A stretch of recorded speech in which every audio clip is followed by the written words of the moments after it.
Félix Antoine Tshisekedi Tshilombo, la Première ministre chef du gouvernement, Judith Suminwa Tuluka, a présidé à la Cité de l'Union africaine la 16e réunion ordinaire du Conseil des ministres du gouvernement de la République ce vendredi 4 octobre 2024. 5 points étaient inscrits à l'ordre du jour, à savoir 1. Communication de son Excellence, Madame la Première ministre chef du gouvernement. 2. Point d'information. 3. Approbation d'un relevé des décisions du Conseil des ministres. 4. Examen et adoption d'un dossier. 5. Examen et adoption des textes.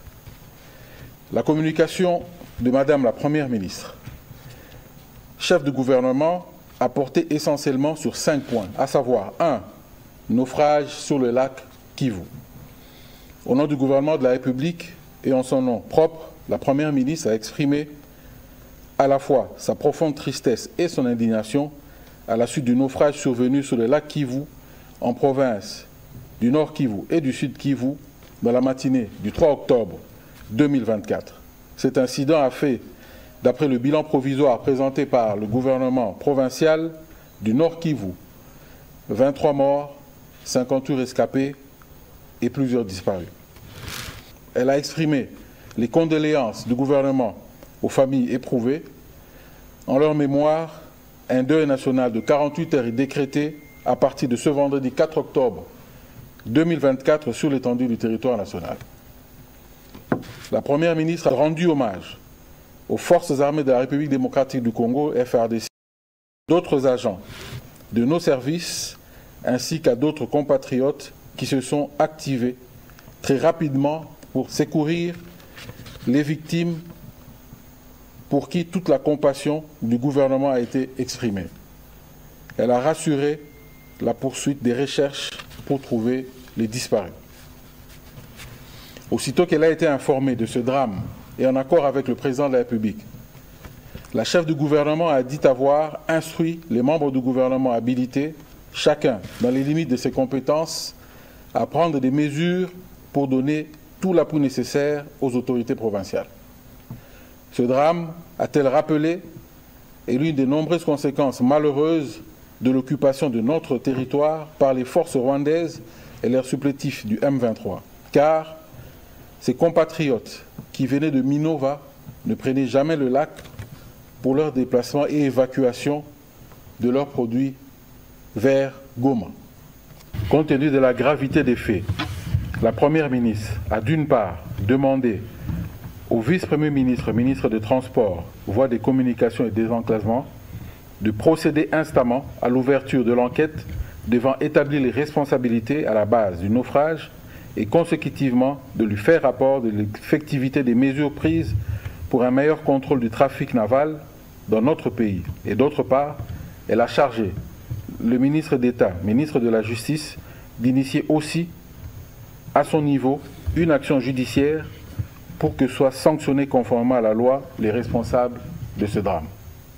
Enfin, pour assurer une première assistance et témoigner la solidarité du gouvernement aux victimes et à leurs familles, la Première ministre a dépêché sur le lieu du drame une mission gouvernementale conduite par Madame la ministre des Affaires sociales, Action humanitaire et solidarité.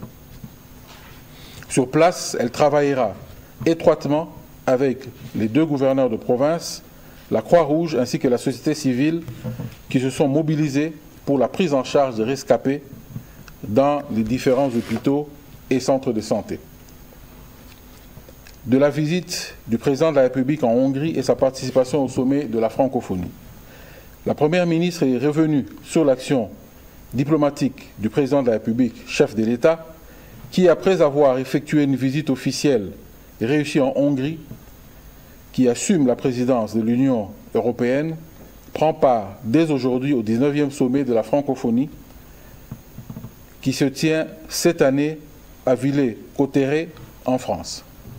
Durant ce sommet qui se tient cette année autour du thème « Créer, innover et entreprendre en français », a-t-elle précisé, le président de la République portera la voix de notre pays, premier pays francophone en termes de superficie et des locuteurs, et abordera le rôle central que notre pays joue au sein de cette organisation internationale. Outre la question sécuritaire dans l'est de notre pays, le président de la République reviendra sur les questions économiques tournées vers le numérique et l'intelligence artificielle. De l'hommage du gouvernement au champion Dikembe Mutombo.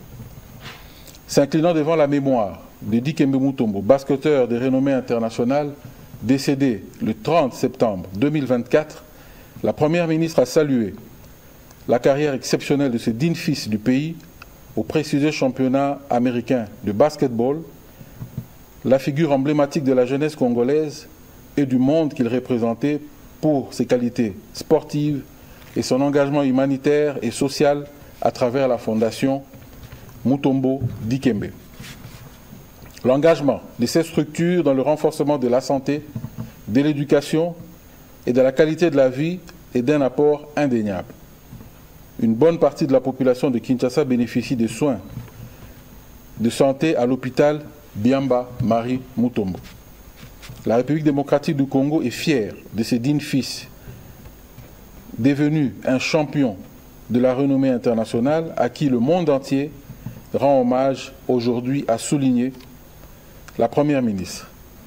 Elle attend du secrétaire général du gouvernement, en association avec les ministres habilités, des propositions pour honorer et célébrer la mémoire de cette icône du basketball international.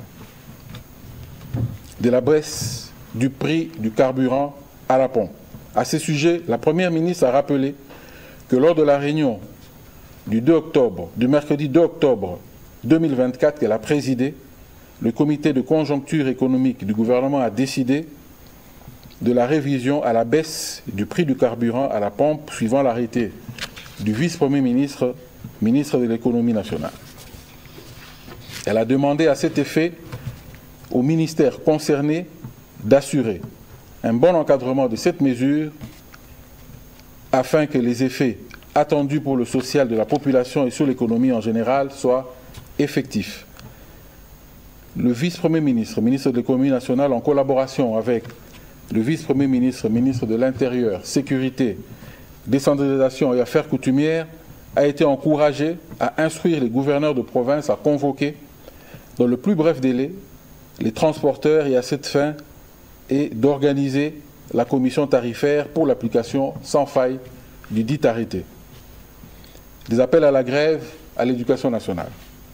La Première ministre a été saisie des appels à la grève dans quelques provinces de la République malgré une rentrée scolaire globalement apaisée à la suite notamment de l'accord trouvé entre le gouvernement et l'intersyndicale des enseignants de l'éducation nationale.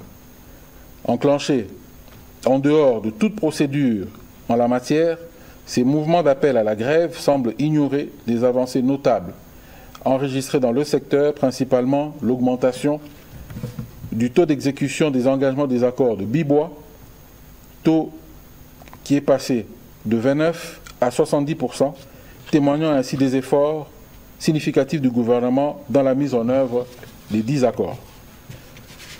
Des mesures ont été en effet prises pour améliorer les conditions socio-professionnelles, notamment le paiement progressif des arriérés des primes et l'augmentation de l'enveloppe salariale des enseignants. La Première ministre a encouragé le ministre d'État, ministre de l'Éducation nationale, à prendre en compte les préoccupations exprimées par ces mouvements et d'approfondir les échanges en cours. Un rapport circonstancié assorti des propositions devra lui être soumis dans le plus bref délai.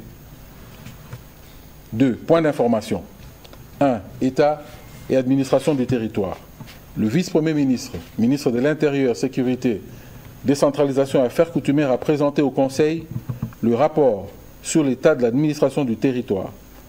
L'état d'esprit de la population demeure calme et a été marqué par les tractations et remous au sein de l'Assemblée nationale concernant la répartition des responsabilités de la gestion de 9 commissions permanentes. La baisse du prix du litre du carburant à la pompe dans les zones sud, est et ouest, mesure consacrant la préservation du pouvoir d'achat du peuple congolais. La désapprobation de l'opinion nationale après la déclaration du ministre français de l'Intérieur à l'Assemblée nationale affirmant diriger les étrangers en situation irrégulière à Mayotte vers la République démocratique du Congo.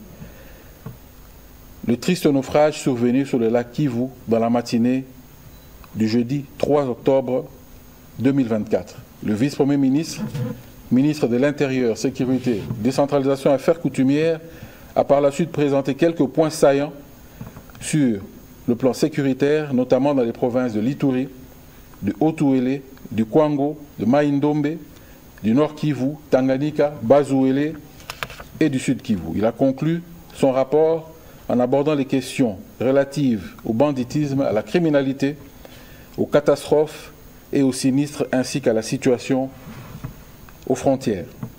Le Conseil a pris acte de ce rapport. Situation sécuritaire.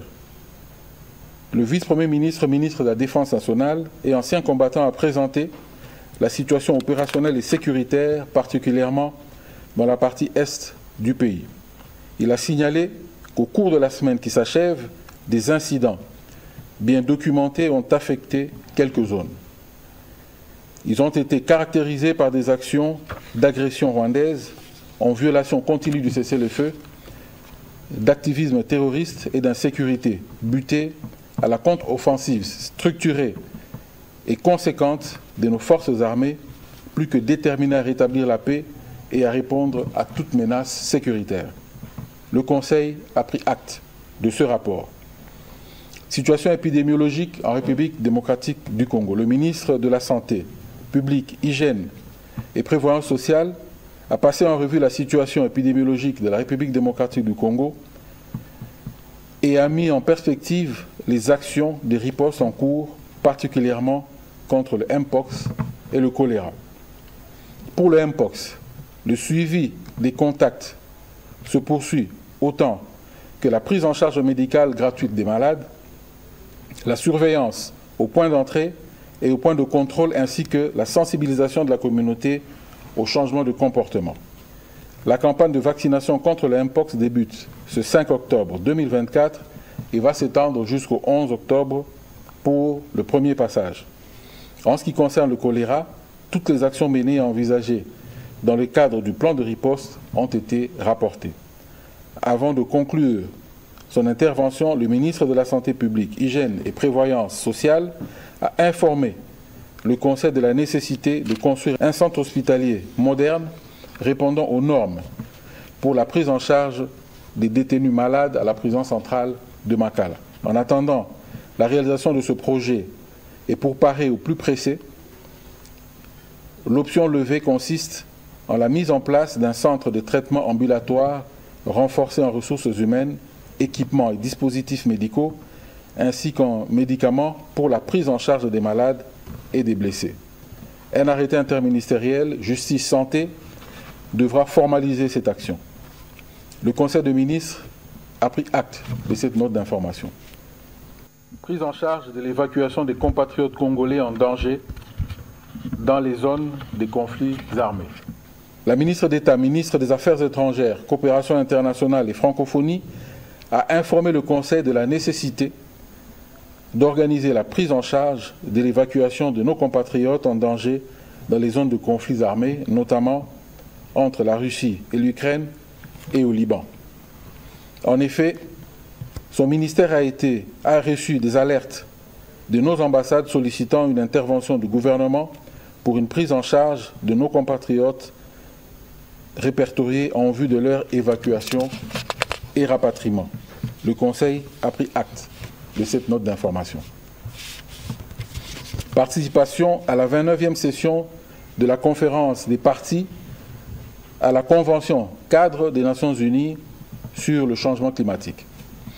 Au nom de la ministre d'État, ministre de l'Environnement et du Développement durable en mission, le ministre d'État, ministre du Budget, a informé le Conseil de la participation de notre pays à la 29e session de la conférence des parties à la Convention cadre des Nations Unies sur le changement climatique, COP29, à Bakou, en Azerbaïdjan, du 11 au 12 novembre 2024. Pour la République démocratique du Congo, la COP29 est une opportunité supplémentaire de consolider son leadership régional et international sur les questions climatiques et forestières, a-t-elle souligné. Il a mis un accent particulier sur le fait que, lors de ces assises, notre pays poursuivra son combat dont le but ultime est de faire bénéficier notre peuple en général et nos communautés forestières et peuples autochtones, en particulier des dividendes dus aux services écosystémiques que rendent nos forêts, nos tourbières, nos mangroves à l'humanité tout entière. Le Conseil a pris acte de cette note d'information. Implication de l'État congolais dans la sélection des acheteurs de production de Kamoa Copper SA. Le ministre du Portefeuille a, dans une note d'information, fait état de la nécessité de l'implication de l'État congolais dans la sélection des acheteurs de la production de Kamoa Copper SA. L'État actionnaire devra être plus engagé dans la rentabilisation de ces investissements et sa présence devrait être déterminante dans les actions des entreprises pour lesquelles il est minoritaire. Dans l'état actuel, le risque d'une maîtrise insuffisante est considérable, aussi bien pour le chiffre d'affaires réalisé par ces entreprises que pour les charges engagées par ces dernières, avec des conséquences évidentes sur leur contribution dans le budget de l'État par le biais des impôts et taxes que pour la hauteur des dividendes dont l'État est bénéficiaire. Pour toutes ces raisons, et pour le cas d'espèces de Kamoa Copper SA, l'État doit s'impliquer afin de pouvoir garantir la crédibilité du processus d'appel d'offres organisé et d'avoir la certitude que tout processus futur de sélection d'acheteurs permettra à Kamoa Copper SA de recevoir des offres compétitives et d'obtenir les meilleures conditions possibles pour la vente de ces produits. Le Conseil a pris acte de cette note d'information. Deux notes d'information du ministère du Genre, Famille et Enfants. La ministre du Genre, Famille et Enfants a présenté au Conseil deux notes d'information relatives, 1. à l'adoption de la stratégie nationale et promotion de la masculinité positive, 2. l'institutionnalisation et la commémoration de la journée nationale de la masculinité positive. Concernant la première note d'information, elle a indiqué que son ministère, à travers la cellule technique mixte de la masculinité positive, a procédé à l'élaboration de la stratégie nationale de promotion de la masculinité positive qui constitue le seul cadre de référence fédérateur pour tous les acteurs qui travaillent sur ces thématiques dans le pays. Elle a pour vocation de matérialiser la volonté politique du chef de l'État, président de la République, son Excellence Félix Antoine Tshisekedi Tshilombo, champion de la masculinité positive, champion E4SHE, qui a fait de la promotion des droits et de protection de la femme une de ses priorités. La ministre du Genre, Famille et Enfants a précisé que la stratégie nationale de promotion de la masculinité positive est assortie d'un plan d'action qui reprend les différentes activités à mener dans le cadre de la mise en œuvre de ces stratégies pour une période de 5 ans. Sa mise en œuvre effective nécessite l'accompagnement du gouvernement. Elle a invité le gouvernement à s'approprier cette stratégie. Quant à la deuxième note d'information, la ministre du Genre, Famille et Enfants a proposé l'institutionnalisation et la commémoration d'une journée nationale de la masculinité positive pour chaque 6 février, date à laquelle le président de la République a été plébiscité par ses pairs de l'Union africaine, champion africain du programme de la masculinité positive, lorsqu'il exerçait le mandat de président en exercice de l'Union africaine. Il est question, a-t-elle précisé, de matérialiser les engagements de la déclaration de Kinshasa et l'appel à l'action des chefs d'État de l'Union africaine sur la masculinité positive et d'inciter les hommes et les garçons à s'engager dans la promotion des formes positives de la masculinité dans notre pays. Prenant acte de ces deux notes d'information, le Conseil a recommandé leur approfondissement au niveau de la commission interministérielle compétente avant leur adoption à sa prochaine réunion. 3. Approbation d'un relevé des décisions. Les membres du Conseil ont approuvé un relevé des décisions prises lors de la 15e réunion ordinaire du Conseil des ministres du vendredi 27 septembre 2024. 4. Examen et adoption d'un dossier. Régularisation d'un certificat de conformité Sikohydro émis par l'autorité de régulation du secteur de l'électricité ARE.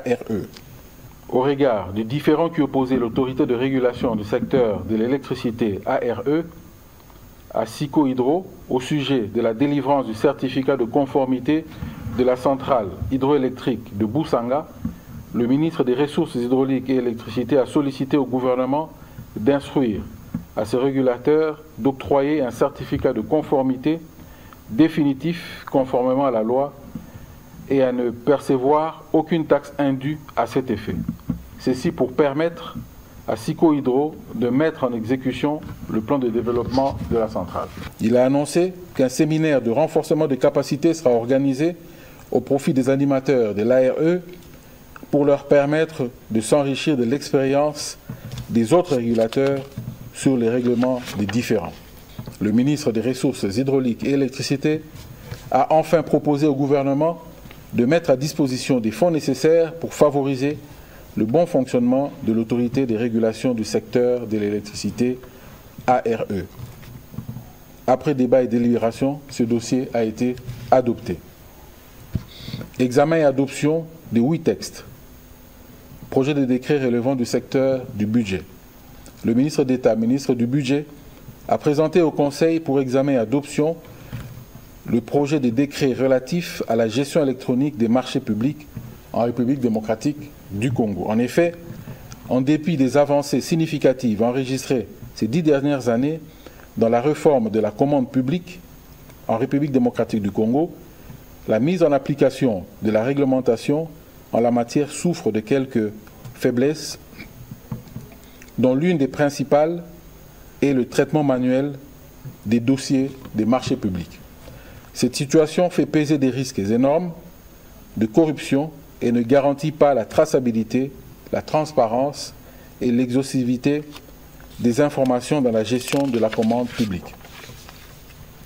Le projet de décret présenté a donc pour objectif de fixer les règles relatives à la gestion électronique ou dématérialisée des marchés publics et de constituer une réponse aux menaces sus-évoquées. Après débat et délibération, le Conseil a adopté ce projet de décret. Projet de décret relevant du secteur des finances. Le ministre des Finances a soumis au Conseil 7 projets de textes pour examen et approbation. Il s'agit respectivement de projet de décret portant mesures d'allègement fiscaux, douaniers et des recettes non fiscales en faveur des entreprises opérant dans les provinces sous état de siège.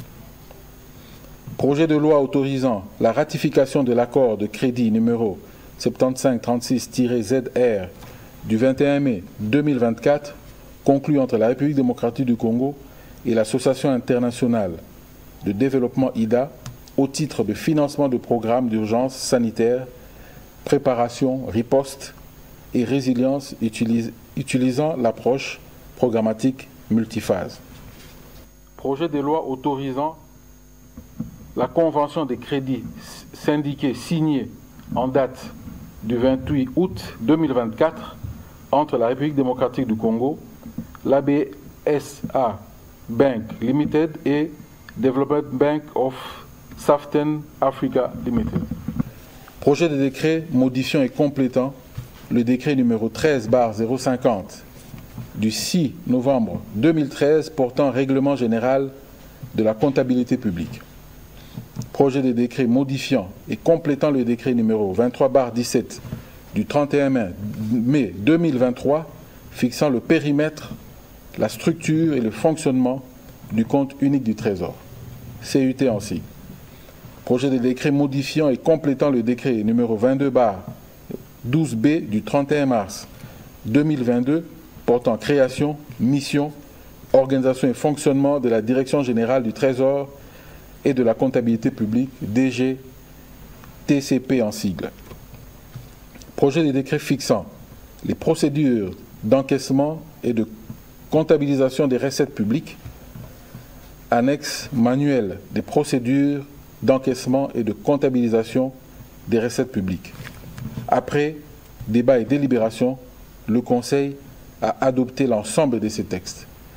Commencé à 14h50, la réunion du Conseil des ministres a pris fin à 18h55. Je vous remercie.